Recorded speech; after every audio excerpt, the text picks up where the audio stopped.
আমরা আমাদের ট্রিপ শেষ 2 দিনের জন্য বেড়াতে আসছিলাম এখানে। এটা আসলে উইন্ডসরের কাছে একটা শহর। কাছে যেই রিভারটা, সেই রিভারটার নাম এই মোমেন্টে মনে আসতেছে না, কী যেন রিভারটার নাম, বেলি রিভার মনে হয়। আর এই আমরা গিয়েছিলাম পিলি আইল্যান্ডে। আচ্ছা, যাই হোক, এই এই রিভারটা, বেলি রিভারটার এটা এখান দিয়ে আমার কটেজের কাছে যে দেখতেছি, এটা বেলি রিভারের একটা অংশ। এটাই অনেক দূর পর্যন্ত চলে গেছে। কটেজটা সুন্দর, সাজানো গুছানো, ছোট শহর।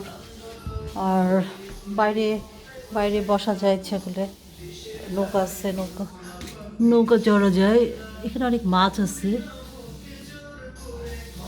যাই হোক, ভালো নাইস ট্রিপ হলো আজকে, এই মানে 2 দিন ধরে। চলে যাব এখন।